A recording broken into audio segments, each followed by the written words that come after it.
2026 சட்டமன்ற தேர்தலில் புதிதாக ஆட்சியை பிடித்த தமிழக வெற்றிக் கழகம் திரு விஜய் அவர்கள் தலைமையிலான அமைச்சரவையை அமைத்துள்ளது. இந்த புதிய அமைச்சரவையில் சட்டமன்ற உறுப்பினர்களுக்கு வழங்கப்பட்ட இலாக்காக்களை என்னென்ன என்பதை விவரமாக இந்த பதிவில் பார்க்கலாம் வாங்க. பெரம்பலூர் சட்டமன்ற தொகுதியில் வெற்றி பெற்ற திரு ஜோசப் விஜய் அவர்கள் தவேகாவின் முதலமைச்சர் வேட்பாளராக முன்னிறுத்தப்பட்டதால் தமிழக முதல்வராக ஆளுநர் பதவி பிரமாணம் செய்து வைத்தார். அவர் கைவசம் இருக்கும் இலாக்காக்களை இனி நாம் பார்ப்போம். பொது நிர்வாகம், உள்துறை, காவல்துறை, நகராட்சி நிர்வாகம், இளைஞர்கள் நலன்துறை, சிறப்பு திட்ட அமலாக்கம், குழந்தைகள், முதியவர்கள் மற்றும் மாற்றுத்திறனாளி நலத்துறை, சிறப்பு முயற்சிகள், வறுமை ஒழிப்பு மற்றும் ஊரக கடன் தீர்ப்பு, குடிநீர் விநியோகம், நகர்ப்புற வளர்ச்சி. வில்லிவாக்கம் தொகுதியில் வெற்றி பெற்ற திரு ஆதவ் அர்ஜுனா அவர்கள் பொதுப்பணி மற்றும் விளையாட்டுத்துறை அமைச்சராக உள்ளார். டி நகர் தொகுதியில் வெற்றி பெற்ற திரு ஆனந்த் அவர்கள் ஊரக வளர்ச்சி மற்றும் நீர்வளத்துறை அமைச்சராக உள்ளார். ஆர்கே நகர் தொகுதியில் வெற்றி பெற்ற திரு மரிய வில்சன் அவர்கள் நிதித்துறை அமைச்சராக உள்ளார்.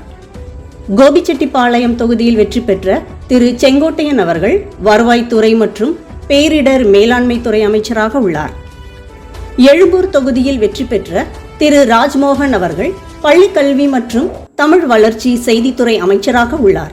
திருப்பரங்குன்றம் தொகுதியில் வெற்றி பெற்ற திரு சிடிஆர் நிர்மல்குமார் அவர்கள் மின்சாரம் மற்றும் சட்டத்துறை அமைச்சராக உள்ளார். காரைக்குடி தொகுதியில் வெற்றி பெற்ற திரு டாக்டர் டி.கே. பிரபு அவர்கள் கனிம வளத்துறை அமைச்சராக உள்ளார்.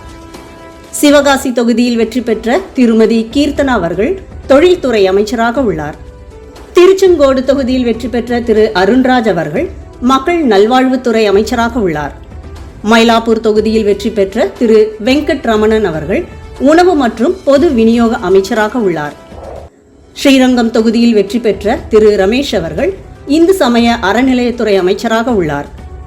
மேலூர் தொகுதியில் வெற்றி பெற்ற திரு விஸ்வநாதன் அவர்கள் உயர்கல்வித்துறை அமைச்சராக உள்ளார்.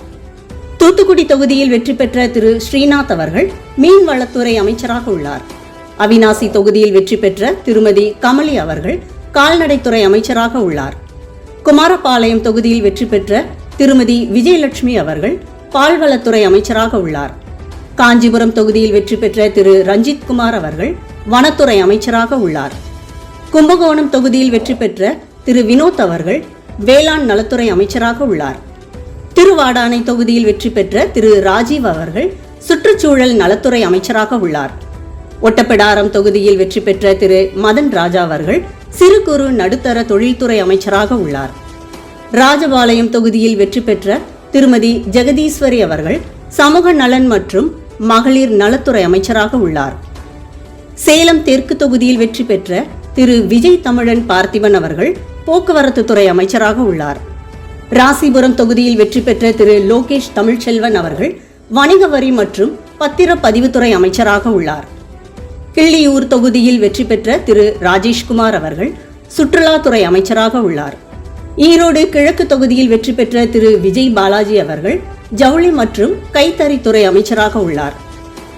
அரக்கோணம் தொகுதியில் வெற்றி பெற்ற திரு காந்திராஜ் அவர்கள் கூட்டுறவுத்துறை அமைச்சராக உள்ளார். கடலூர் தொகுதியில் வெற்றி பெற்ற திரு ராஜ்குமார் அவர்கள் வீட்டு வசதி நகர்ப்புற மேம்பாட்டுத்துறை அமைச்சராக உள்ளார். வேளச்சேரி தொகுதியில் வெற்றி பெற்ற திரு குமார் அவர்கள் AI மற்றும் தகவல் தொழில்நுட்பத்துறை அமைச்சராக உள்ளார். ஸ்ரீபெரும்புதூர் தொகுதியில் வெற்றி பெற்ற திரு தென்னரசு அவர்கள் வெளிநாட்டு வாழ் தமிழர் நலத்துறை அமைச்சராக உள்ளார். அறந்தாங்கி தொகுதியில் வெற்றி பெற்ற திரு முகமது பர்வேஸ் அவர்கள் தொழிலாளர் நலன் மற்றும் திறன் மேம்பாட்டுத்துறை அமைச்சராக உள்ளார். கோவை வடக்கு தொகுதியில் வெற்றி பெற்ற திரு சம்பத்குமார் அவர்கள் பிற்படுத்தப்பட்டோர் நலத்துறை அமைச்சராக உள்ளார். கிணத்துக்கடவு தொகுதியில் வெற்றி பெற்ற திரு விக்னேஷ் அவர்கள் மதுவிலக்கு மற்றும் ஆயத்தீர்வை அமைச்சராக உள்ளார். தாம்பரம் தொகுதியில் வெற்றி பெற்ற திரு சரத்குமார் அவர்கள் மனிதவள மேம்பாட்டுத்துறை அமைச்சராக உள்ளார். திண்டிவனம் தொகுதியில் வெற்றி பெற்ற விடுதலை சிறுத்தை கட்சி திரு வன்னி அரசு அவர்கள் சமூக நீதித்துறை அமைச்சராக உள்ளார். பாபநாசம் தொகுதியில் வெற்றி பெற்ற இந்திய யூனியன் முஸ்லீம் லீக் திரு ஷாஜஹான் அவர்கள் சிறுபான்மை மற்றும் வக்ஃபு வாரிய நலத்துறை அமைச்சராக உள்ளார். மேலும் இது போன்ற தகவல்களை தெரிந்து கொள்ள அருவி தமிழ் மீடியாவை சப்ஸ்கிரைப் செய்து பின்தொடரவும். மீண்டும் அடுத்த பதிவில் சந்திப்போம். நன்றி, வணக்கம்.